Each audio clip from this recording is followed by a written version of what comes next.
भी है और देश कल भी था। लेकिन जो गरीब गुरबा को जो जीने का हक मिला,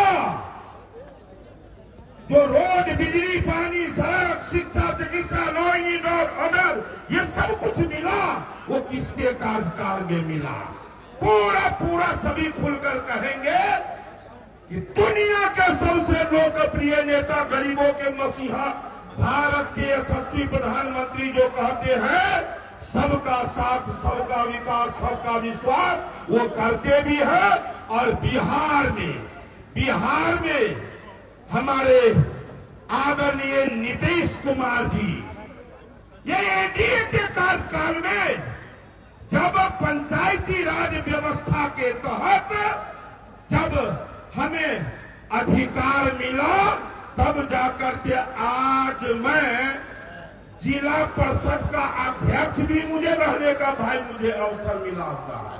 लेकिन ये अवसर सिर्फ मुझे नहीं, यहाँ बैठे हुए सैकड़ों लोगों को, वार्ड मेंबर, पांच सरपंच, मुखिया, पंचायत समिति, जिला परिषद सदस्य, जिला परिषद अध्यक्ष, प्रमुख रहने का अवसर मिला।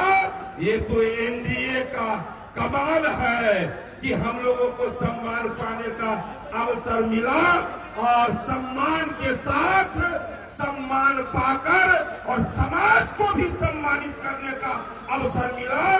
तो ये एनडीए के कार्यकाल में मिला, हमें याद रखने की आवश्यकता है।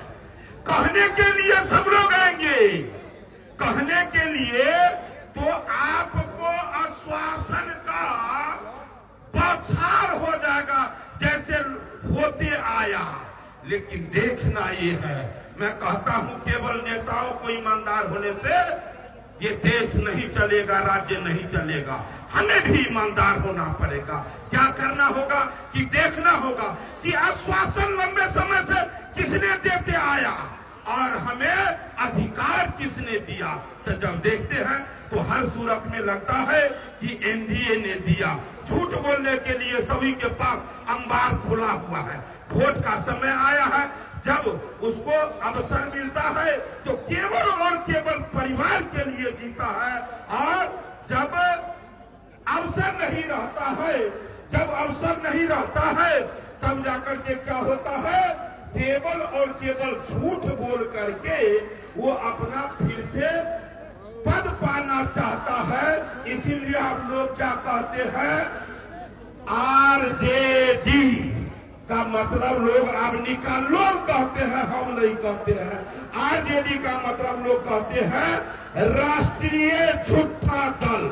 राष्ट्र स्तर के, बिहार का नहीं, राष्ट्र स्तर का झूठा दल। काहे कहता हूं भाई, वो इसलिए काम के समय काम नहीं, और जब उसका समय बीत जाता है तो झूठ बोल कर जब भी आएगा चुनाव का समय, तो क्या कहेगा कि संविधान खतरे में है, आरक्षण समाप्त कर दिए जाएंगे।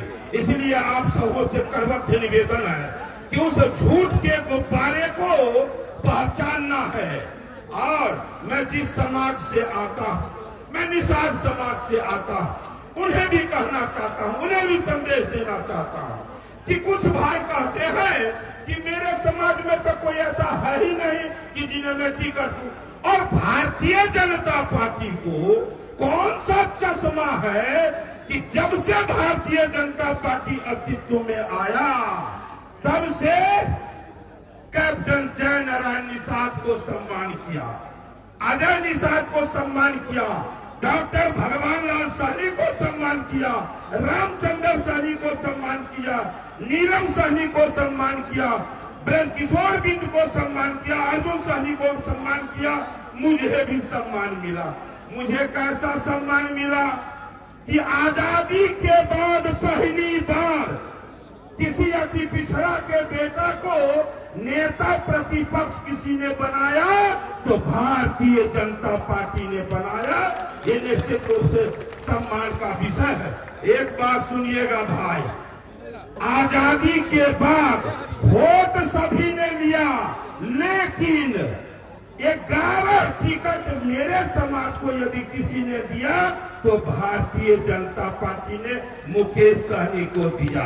और यहाँ बैठे हुए हैं डॉक्टर राजभूषण चौधरी निषाद जी।